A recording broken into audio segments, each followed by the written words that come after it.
Hi, this is Marcia, and today we're talking about keys to deploying small group instruction in a 45-minute class period. We are in part 3, which is talking about prerequisites.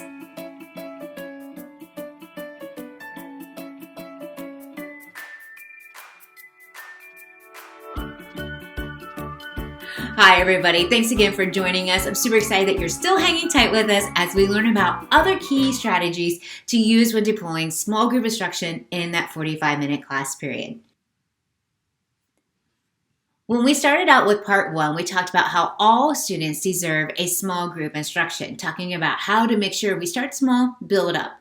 In part 2, we talked about time amounts, how much time should be allowed for each one of those students to come back to small groups, really using data to drive that instruction. Now in part 3, we're going to talk about prerequisites. Prerequisites? Was this a college class? No. Prerequisites are talking about when we are working with the students, thinking about the other learning studios, helping to get ready for that small group instruction. For example, if my small group instruction is going to be working on theme and I need my students to read a passage or a part of a book to understand a theme, then I am going to have them start to read before they come to my small group. That way, when they come to my small group, we could talk about what did they read, where do they think the theme is, and we could dive deeper into that content. Instead of having the students sit and read right in front of me during that small group time, I'm going to really use my time wisely. Here's another example. If I really want my students to work through a new type of math problem, I might have them do some practice elements beforehand.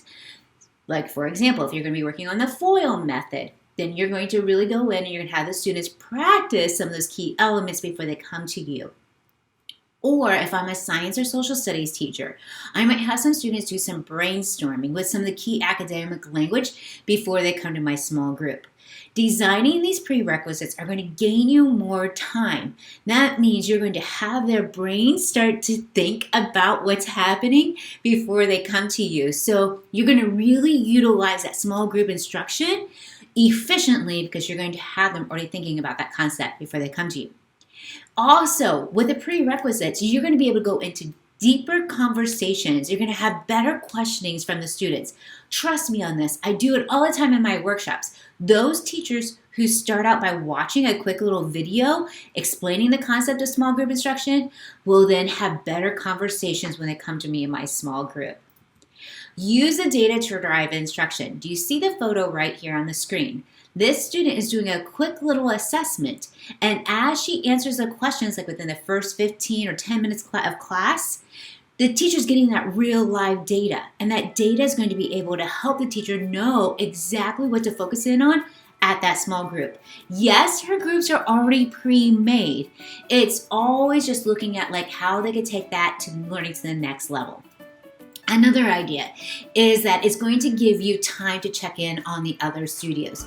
For example, if your high flyers need to do a quick little 5-minute recap brainstorming activity, that gives you 5 minutes to go check in on the other learning studios before you pull your first small group.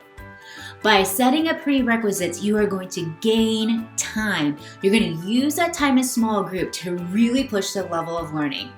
I'm telling you, this is a really good way to really enhance that small group instruction by having them complete something before they come to you.